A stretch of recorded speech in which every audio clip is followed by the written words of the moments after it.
एक बार भगवान शिव जी से माता पार्वती साक्षात जगदम्बा आदि शक्ति ने यह प्रश्न किया कि हे परमेश्वर, धर्म अर्थ काम और मोक्ष इन चतुर्वर्गों के आप ही दाता हैं। साधना से संतुष्ट हो आप ही मनुष्य को सब प्रदान करते हैं। तो हे भगवान, यह बताइए कि आप किस कर्म से, किस व्रत से या किस तपस्या से बहुत प्रसन्न होते हैं। तब भगवान शिव जी ने इसका उत्तर दिया, फाल्गुन मास के कृष्ण पक्ष की चतुर्दशी तिथि को आश्रय करके जिस अंधकारमय रजनी का उदय होता है उसको शिवरात्रि कहते हैं। और उस दिन जो व्रत उपवास करता है वह निश्चय ही मुझे संतुष्ट कर लेता है, प्रसन्न कर देता है। हे पार्वती, स्नान, जल, वस्त्र, धूप और पुष्प के अर्पण करने से भी मैं उतना संतुष्ट नहीं होता जो इस दिन केवल व्रत उपवास करने से संतुष्ट हो जाता हूँ। जो मनुष्य शिवरात्रि के दिन ऐसे ही खा पीकर व्यर्थ गवा देता है उसके भाग्य के दरवाजे बंद हो जाते हैं। इस महाव्रत का प्रचार स्वयं देवर्षि नारद जी ने किया था और ऋषियों को भी सुनाया था। प्रिय भक्तों, आगे भगवान शिव जी माता पार्वती से कहते हैं कि एक बार ऋषियों के पूछने पर नारद मुनि उनसे कहते हैं कि आप सभी ऋषियों के आग्रह पर आज मैं आप सभी को महाशिवरात्रि का महात्म सुनाना आरंभ करता हूँ, इसलिए आप इसे ध्यान पूर्वक पूरा जरूर सुने। फिर समस्त ऋषिगण नारद जी को सुनने लगते हैं। नारद जी कहते हैं, हे ऋषियों, इस विषय में एक चांडालिनी की प्राचीन इतिहास मैं सुनाता हूँ जो समस्त पापों का नाश करने वाला है।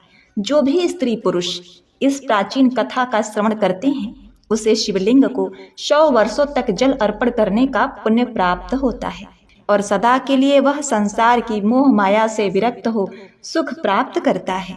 प्राचीन समय में मध्य देश के सिप्रा नदी के किनारे स्वर्णपुरी नामक नगरी में एक ब्राह्मण कन्या रहा करती थी। कन्या का नाम शैमिनी था। वह सभी लक्षणों से संपन्न थी। उसका मुख चंद्रमा के समान चमकीला था। हे ब्राह्मणों, उस युवती शैमिनी का विवाह उसके पिता ने विधि पूर्वक एक ब्राह्मण बालक के साथ कर दिया था। पति को पाकर वह अपनी यौनावस्था में उसके साथ भोग विलास करने लगी, अपने शुभ संस्कारों का पालन करने लगी। एक समय दुर्भाग्य से शैमिनी का युवा पति ब्राह्मण महारोग से व्याकुल हो गया। शैमिनी के दुर्भाग्य के कारण उसकी मृत्यु भी हो गई। जब पति का देहांत हो गया तो वह स्त्री बड़ी ही दुखी, उदास और हताश हो गई। कुछ समय तक उसने अपना शुद्ध आचरण बनाए रखा। वह घर में ही रही, एक अच्छी व्यवहार वाली महिला थी।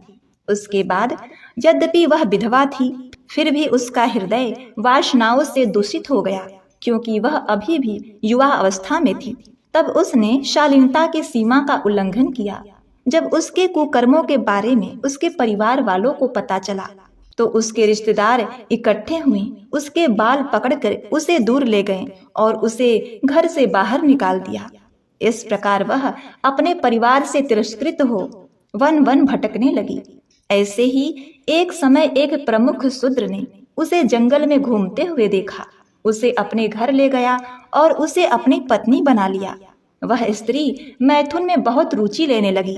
उस शूद्र की देखा देखी वह मांसाहार करने लगी, मदिरा पीने लगी। उसने उस शूद्र से एक पुत्री भी उत्पन्न की। ऐसे ही समय बीतता रहा। एक बार जब उसका पति कहीं गया हुआ था तो शैमिनी नामक दुष्ट स्त्री ने बहुत अधिक मदिरा पी ली और उसे मांस की तीव्र इच्छा हुई। बाहर उसकी गौशाला में गायों के साथ बकरियां और भेड़ भी बंधी हुई थी। शाम हो गई थी और अंधेरे के कारण कुछ भी दिखाई नहीं दे रहा था। फिर वह तलवार लेकर बाहर निकल गई। नशे में चूर उस मांसाहारी दुष्ट स्त्री ने बिना अधिक विचार किए एक बछड़े को बकरी समझकर मार डाला। जब वह उस मरे हुए बछड़े को अपने घर के अंदर ले आई तो उसे पता चला कि यह तो बछड़ा है। भयभीत स्त्री ने अपने पूर्व पुण्य के कारण शिव शिव कह दिया। उसने कुछ देर तक शिव का ध्यान किया, लेकिन मांस की इच्छा ने उसे अभिभूत कर दिया। उसने बछड़े का मांस पकाकर बड़े चाव से खाया। हे ब्राह्मणों, इस प्रकार बहुत समय व्यतीत हो गया। जब समय व्यतीत हुआ उसके बाद एक दिन शैमिनी मर गई और यम के लोक को चली गई। यमराज ने उसके पूर्व वृत्तांत को देखा, उसके पाप और पुण्यों का लेखा जोखा किया और उसके गुण दोषों को ध्यान में रखते हुए उसे नरक से वापस भेज दिया ताकि वह एक अछूत परिवार में जन्म ले। प्रिय भक्तों, आगे भगवान शिव जी कहते हैं, हे पार्वती, नारद जी आगे बोले कि यम के नगर से गिरकर वह एक चांडाल स्त्री के गर्भ से जन्मजात अंधी कन्या के रूप में पैदा हुई। उसका रंग बुझते हुए अंगारों के समान काला था। वह जन्म से अंधी थी। बचपन में ही उसके माता पिता की मृत्यु हो गई थी। उसका किसी से विवाह नहीं हुआ था। वह कोढ़ से संक्रमित हो गई थी और पूरी तरह से अपवित्र हो गई थी। भूख से व्याकुल, दुर्बल, अंधी तथा हाथ में लाठी लेकर घूमती हुई वह किसी तरह पास के चांडालों के अन्न के अवशेषों से अपनी जठरा अग्नि को शांत कर रही थी, अर्थात वह चांडालों के जूठन को खाकर अपना पेट भरा करती थी। उसने अपने जीवन का एक बड़ा हिस्सा बड़ी मुश्किलों और कष्टों के साथ बिताया। जब बुढ़ापे ने उसके अंगों को प्रभावित किया तो उसे अंतहीन दुख और परेशानी का सामना करना पड़ा। एक बार उसे पता चला कि शिव महोत्सव के दिन यात्री महाबल भगवान शिव और गोकर्ण के दर्शन करने जा रहे हैं। फिर कपड़े और भोजन की इच्छा से प्रेरित होकर वह आम जनता से भिक्षा मांगने के लिए धीरे धीरे चली। उस स्थान पर पहुंचकर वह लोगों से करुण शब्दों और हाथ फैलाकर विनती करती हुई इधर उधर घूमती रही। एक पुण्य आत्मा यात्री ने याचक स्त्री के फैले हुए हाथों में बिल्व पत्रों का गुच्छा फेंका। जब वह गुच्छा उसके हाथों में पड़ा तो उसने उसे बार बार छुआ और यह जानकर कि यह खाने योग्य नहीं है, उसने उसे उदास होकर फेंक दिया। रात्रि के समय उसके हाथों से छूटा हुआ बिल्व पत्र सौभाग्य से पास ही में भगवान शिव जी के मंदिर में रखे शिवलिंग पर जा गिरा। इस प्रकार शिव चतुर्दशी की रात्रि में अर्थात शिवरात्रि के दिन उसने यात्रियों से बार बार याचना की, परंतु भाग्यवश उसे कुछ भी प्राप्त नहीं हुआ। इस प्रकार अनजाने में ही उसने शिव चतुर्दशी का अनुष्ठान किया और रात भर जागती रही और उसे महा आनंद प्राप्त हुआ। फिर अगले दिन प्रातः काल वह दुखी स्त्री अकेले ही धीरे धीरे अपने घर लौट आई। लंबे समय तक भूख से थक कर वह प्रत्येक कदम पर लड़खड़ाते हुए किसी तरह उसने लंबी दूरी तय की, किंतु बेहोश होकर गिर पड़ी। इस प्रकार जब वह अचेत होकर धरती पर गिरी तो उसके प्राण पखेरु उड़ गए, उसकी मृत्यु हो गई। शिव जी की कृपा से वह शिव के गणों द्वारा शिवलोक में लाई गई। उसके लिए सुंदर सजा विमान आया और वह शिवलोक को चली गई। हे ब्राह्मणों, चूंकि उस पवित्र स्त्री ने आरंभ में अनजाने में ही शिव का नाम लिया था, इसलिए उसे महापुण्य प्राप्त हुआ, जिससे वह महाशिवरात्रि के दिन महाबल शिव जी के दिव्य धाम को पहुंची। शिव तीर्थ पर गोकर्ण में रात्रि जागरण कर व्रत किया था तथा बिल्व पत्र से शिव प्रतिमा का पूजन किया था। यह अनजाने में किए गए पुण्य कर्म का फल था। महाबल की कृपा से उसे मुक्ति मिली। इस प्रकार महाशिवरात्रि की बड़ी अद्भुत महिमा है, जो पापों को नाश करने वाली तथा तत्काल परम आनंद प्रदान करने वाली है। हे ब्राह्मणों, इस प्रकार मैंने तुमसे उत्तम शिव मूर्ति भगवान शिव जी के महात्म कथा का वर्णन किया। हे मुनियों, यह सुनो, मैं शिकारी की प्राचीन कथा कहूँगा जो सब पापों को नाश करने वाली है। एक जंगल में गुरुद्रोह नाम का एक शिकारी रहता था। उसका एक बड़ा परिवार था। वह बलवान, निर्दयी, क्रूर गतिविधियों में लिप्त था। वह प्रतिदिन जंगल में जाकर हिरणों का शिकार करता था। वहां जंगल में वह तरह तरह की चोरियां भी करता था। बचपन से ही उसने कोई शुभ कार्य नहीं किया था। इस प्रकार उस दुष्ट ने वन में बहुत समय बिताया। एक बार शिवरात्रि का दिन था, लेकिन विशाल वन में रहने वाले दुष्ट शिकारी को यह बात पता नहीं थी। इस अवसर पर भूख से व्याकुल उसके माता पिता और पत्नी ने उससे अनुरोध किया कि हे वनवासी, हमें भोजन दो। इस प्रकार से याचना करने पर वह भील तुरंत ही अपना धनुष निकालकर शिकार करने के लिए चला गया। उस दिन उसने दिन भर शिकार की खोज की। उसे ना कोई हिरण दिखा, ना कोई खरगोश। वह दिन भर हाथ में धनुष लेकर घूमता रहा, लेकिन उसे भोजन की प्राप्ति नहीं हुई और फिर सूर्यास्त का समय हो गया। वह सोचने लगा, आज तो कोई शिकार नहीं मिला। घर में जो बच्चे हैं तथा मेरे माता पिता जो भूख से व्याकुल होकर मेरी राह देख रहे हैं, उनका क्या होगा, उनकी क्या दशा होगी। अतः मुझे कुछ न कुछ भोजन लेकर ही घर लौटना चाहिए, अन्यथा नहीं। इतना सोचकर वह घूमते घूमते वन के भीतर स्थित एक जलाशय के पास पहुंचा। वह जलाशय के समीप खड़ा होकर सोचने लगा, कोई न कोई प्राणी पानी पीने के लिए इस तालाब के पास अवश्य आएगा, उसी को मारकर मैं घर ले जाऊंगा। ऐसा निश्चय कर वह लोटे में जल भर के उस तालाब के निकट बेल के पेड़ पर चढ़ गया और उसी पर बैठकर राह देखने लगा। उसके मन में यही चिंता थी कि कब कोई प्राणी पानी के लिए आएगा और कब मैं उसे मारूंगा। अपने शिकार की प्रतीक्षा करते हुए वह भूख प्यास से पीड़ित हो उसी पेड़ पर बैठा रहा। रात्रि के पहले प्रहर में उस स्थान पर एक हिरनी आई, जो चकित होकर जोर जोर से चौकड़ी भर रही थी। उस हिरनी को तालाब के पास आया देखकर भील को बड़ा आनंद हुआ। उसने तुरंत ही हिरनी को मारने के लिए अपना धनुष निकाल लिया। ऐसा करते हुए उसके हाथ के धक्के से पास में रखे लोटे से थोड़ा सा जल और कुछ बेल पत्र नीचे गिर पड़े। उस वृक्ष के नीचे एक प्राचीन शिवलिंग था।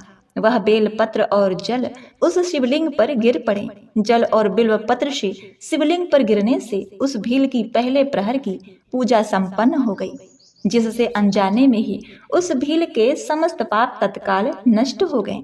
पेड़ पर कुछ खटखटाहट की आवाज से वह हिरनी सतर्क हो गई और उसने ऊपर देखा तो पेड़ पर एक भील अपने हाथ में तीर कमान लेकर बैठा हुआ था। उस भील को निशाना लगाते हुए देखते ही वह हिरनी व्याकुल हो गई और उस भील से बोली, हे व्याध, रुक जाओ, कृपया मेरा शिकार मत करना। उस हिरनी की बात सुनकर वह भील कहने लगा, हे मृगी, आज मेरे घर के लोग भूखे हैं, इसलिए मैं तुम्हें मारकर उनकी भूख मिटाऊंगा। उस भील के ऐसे वचन सुनकर वह हिरनी अत्यंत दुखी हुई और सोचने लगी, अब मैं क्या करूं, इस भील से खुद की रक्षा कैसे करूं। ऐसा विचार करके उस हिरनी ने कहा, हे भील भाई, मेरा मांस खाने से यदि तुम्हारे घर के लोगों की भूख मिटती है तो ठीक है, तुम मेरा शिकार अवश्य कर लेना, किंतु मेरी बात सुनो। इस समय मेरे सभी बच्चे भूखे हैं, मैं आखिरी बार उनके दर्शन करना चाहती हूँ। मैं अपने बच्चों को अपने बहन और स्वामी के पास सौंप कर शीघ्रता से लौट आऊंगी। हे व्याध, तुम मेरी इस बात को झूठ मत समझना, मैं तुम्हारे पास लौटकर अवश्य आऊंगी। इस पर संशय मत करना, क्योंकि सत्य पर ही धरती टिकी हुई है, सत्य से ही समुद्र अपनी मर्यादा में स्थित है, इसलिए मैं सत्य का ही पालन करूंगी। उस हिरनी के ऐसा कहने पर भी उस भील ने उसकी बात नहीं मानी और उस पर निशाना लगाया। तब उस हिरनी ने अत्यंत भयभीत होकर पुनः इस प्रकार से कहना आरंभ किया, हे शिकारी, सुनो, मैं तुम्हारे सामने शपथ खाती हूँ, मैं अवश्य लौट कर आऊंगी। जो पाप ब्राह्मण को वेद बेचने पर लगता है, पति का अपमान करने वाली तथा व्यभिचार करने वाली स्त्री को जो पाप लगता है, किए हुए उपकार को ना मानने वाले को जो पाप लगता है, भगवान शंकर की पूजा ना करने वालों को, दूसरों के साथ धोखा करने वालों को, छल करने वालों को, विश्वासघात करने वालों को जो पाप लगता है, वही पाप मुझे लगेगा यदि मैं लौटकर नहीं आई तो। इस प्रकार से अनेक शपथ खाकर वह हिरनी चुप हो गई। उस हिरनी के ऐसे वचन सुनकर उस शिकारी को उस पर विश्वास हो गया और वह कहने लगा, हे मृगी, ठीक है, अब तुम अपने बच्चों से मिलने के लिए जाओ और जल्दी लौटकर वापस आओ। फिर वह हिरनी बड़े हर्ष के साथ पानी पीकर अपने बच्चों से मिलने के लिए चली गई। इतने में ही रात का पहला प्रहर भील के द्वारा जागते हुए बीत गया। फिर अचानक उस स्थान पर उस हिरनी की बहन उसे खोजते हुए उस तालाब के पास आ गई। उसे देखते ही उस भील ने तुरंत अपना धनुष निकाला और उस हिरनी बहन को निशाना बनाया। ऐसा करते ही फिर से पहले की तरह ही बेल पत्र और जल नीचे स्थित शिवलिंग पर जा गिरा। उस भील के द्वारा दूसरे पहर की भी पूजा संपन्न हो गई। फिर पेड़ के ऊपर से आवाज आती ही उस हिरन की बहन ने ऊपर देखा तो वह भील बैठा हुआ था। उसे देखते ही वह हिरनी बहन बोली कि हे शिकारी, मेरी बात सुनो, मैं धन्य हूँ, मेरा जीवन सफल हो गया, क्योंकि मेरे इस शरीर को खाने से किसी की तृप्ति हो रही है, परंतु तुम मुझे अभी मत मारो। घर पर मेरे छोटे छोटे बच्चे हैं, इसलिए तुम मुझे एक बार जाने दो। मैं अपने बच्चे को अपने स्वामी और बहन के पास सौंप कर तुरंत लौट आऊंगी। फिर वह भील कहने लगा, मुझे तुम्हारी बात पर विश्वास नहीं। तेरा शिकार अवश्य करूंगा। पहले ही मैं एक शिकार को खो चुका हूँ। यह बात सुनकर वह हिरनी भगवान विष्णु की शपथ खाकर कहने लगी, हे शिकारी, मैं कहती हूँ, उसे ध्यान से सुनो। यदि मैं लौटकर नहीं आऊं तो मेरे साथ मेरा सारा पुण्य नष्ट हो जाए, क्योंकि जो वचन देकर तोड़ देता है उसके पुण्य नष्ट हो जाते हैं। जो पुरुष अपनी स्त्री को त्याग दूसरी स्त्री के पास जाता है, जो भगवान विष्णु का भक्त होकर भी शिव जी की निंदा करता है, जो अपने माता पिता का श्राद्ध नहीं करता, ऐसे लोगों को जो पाप लगता है वही पाप मुझे लगे यदि मैं लौटकर नहीं आई तो। उस मृगी की बात सुनकर उस भील को बड़ा ही दया आ गई। वह कहने लगा, हे मृगनी, ठीक है, तुम जाओ और शीघ्रता से लौट कर आओ। फिर वह हिरनी की बहन भी जल पीकर अपने बच्चों से मिलने के लिए चली गई। इतने में रात का दूसरा पहर जागते जागते ही उस भील ने बिता दिया। फिर रात्रि के तीसरे प्रहर का आरंभ हुआ। वह उन दोनों हिरनी के लौटने का इंतजार करने लगा, किंतु उन दोनों में से कोई भी नहीं आई। फिर उसने देखा कि एक हिरण उस मार्ग से आ रहा है। वह बड़ा ही हृष्ट पुष्ट था। उस हिरण को देखते ही भील को बड़ा ही हर्ष हुआ।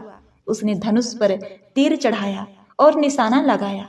ऐसा करते समय फिर से थोड़ा सा जल और बिल्व पत्र नीचे शिवलिंग पर गिर पड़ा।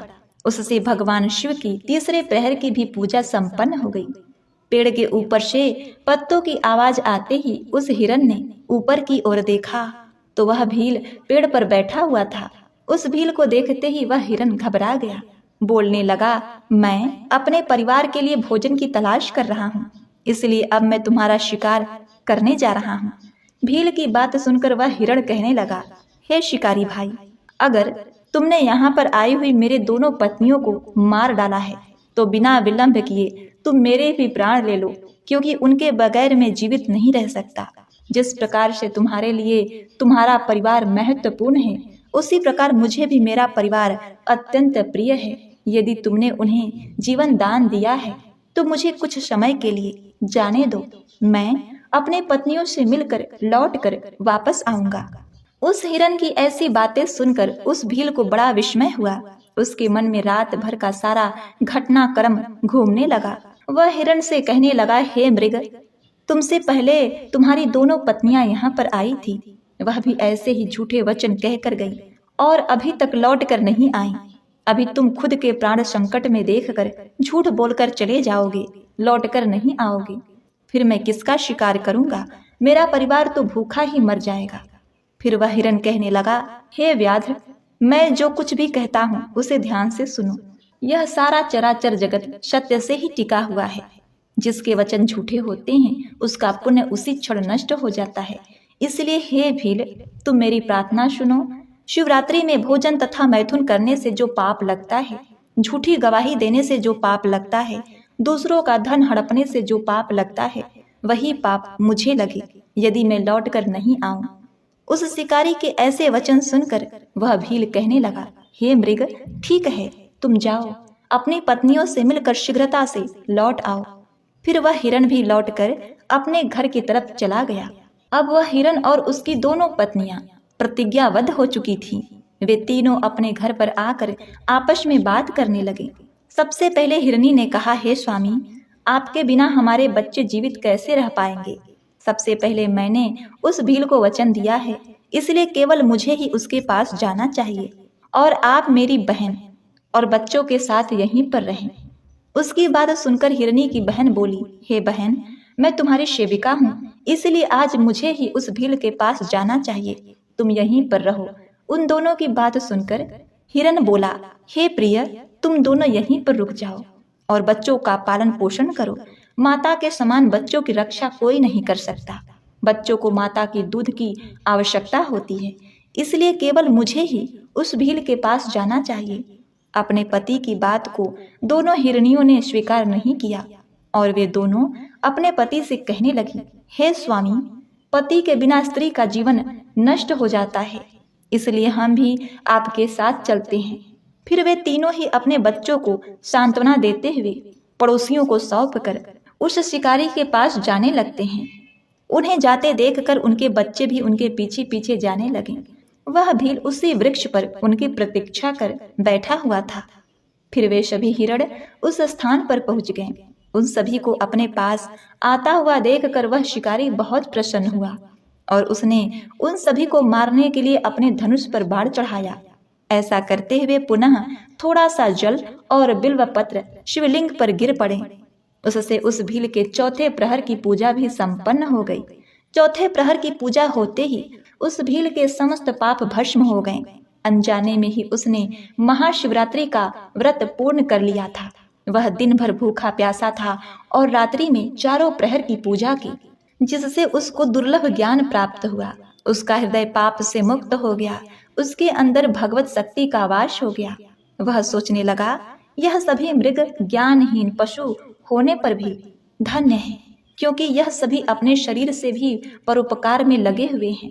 यह सभी सत्य का पालन करने वाले हैं, किंतु मैं तो महापापी हूँ। प्रतिदिन अनेक प्रकार के पाप करके मैंने अपने परिवार का पालन किया है। अब मेरी क्या गति होगी? मैंने जन्म से लेकर अब तक केवल पाप ही पाप किए हैं। मेरे जीवन पर धिक्कार है। इतना सोचकर उस भील ने अपने बाण को रोक लिया और कहने लगा, हे श्रेष्ठ मृगो, मैं तुम्हारी सत्यवाणी से अत्यंत प्रसन्न हूँ, इसीलिए अब मैं तुम्हारा शिकार नहीं करूंगा। तुम सभी अपने घर को लौट जाओ। उस भील के द्वारा इतना कहते ही भगवान शिव उन पर तत्काल प्रसन्न हो गए। आगे नारद मुनि ऋषियों से कहते हैं कि हे ऋषियों, भगवान शिव उसी स्थान पर प्रकट हो गए। उन्होंने बड़े ही प्रेम से उस भील से कहा, हे भील, मैं तुम्हारे व्रत से प्रसन्न हूँ। अब तुम कोई वर मांग लो। अपने सामने भगवान शिव को देखकर उस भील के हाथ से धनुष गिर पड़ा और वह भगवान शिव को बारंबार प्रणाम करने लगा और कहने लगा, हे प्रभु, मैं आपके दर्शन से ही धन्य हो गया। अब मुझे कुछ नहीं चाहिए। भगवान शिव उस भील से कहने लगे, हे शिकारी, आज से तुम श्रृंगेश्वर में जाकर निवास करो और दिव्य भोगों का उपभोग करो। तुम्हारे वंश की वृद्धि होगी। सभी देवता तुम्हारी प्रशंसा करेंगे। फिर एक दिन भगवान श्री राम तुम्हारे घर पर आएंगे और तुमसे मित्रता करेंगे। तुम उनकी सेवा करके दुर्लभ मोक्ष को प्राप्त करोगे। उसी समय वे सभी मृग भगवान शिव का दर्शन करके मृग योनि से मुक्त हो जाएंगे और दिव्य देह धारण करके विमान पर बैठकर दिव्य लोक को चले जाएंगे। आगे नारद मुनि कहते हैं, हे ऋषियों, स्कंद पुराण में आता है कि शिवरात्रि सबसे उत्तम व्रत है। जो जीव इस शिवरात्रि में महादेव की पूजा भक्ति पूर्वक नहीं करता, वह हजारों वर्षों तक जन्म चक्रों में घूमता रहता है। वह बार बार जन्म लेता है, बार बार मरता है। सागर सूख जाए, हिमालय क्षय हो जाए, मंदार पर्वत, विंध्य पर्वत आदि भी विचलित हो जाएं, परंतु शिव व्रत कभी विचलित यानी निष्फल नहीं होता। माता पिता भाई बंधु आपका पीछा छोड़ देंगे, यह शरीर आपका पीछा छोड़ देगा, लेकिन यह शिव जी का महाशिवरात्रि का व्रत जन्म जन्मांतर में पीछा नहीं छोड़ता। ऐसा वज्र पुण्य है महाशिवरात्रि का। महाशिवरात्रि में प्रथम प्रहर में दूध द्वारा भगवान का अभिषेक करना चाहिए। दूसरे प्रहर में दही से भगवान का अभिषेक करना चाहिए। तीसरे प्रहर में घी से भगवान का अभिषेक करना चाहिए।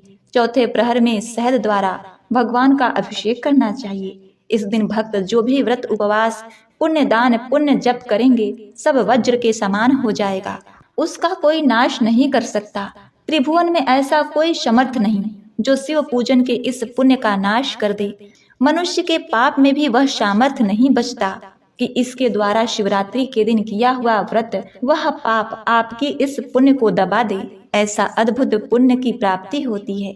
इसलिए महाशिवरात्रि के दिन प्रत्येक मनुष्य को निराहार रहकर भगवान शिव के लिए उपासना करनी चाहिए। महाशिवरात्रि व्रत सभी पापों को नाश करने वाला है।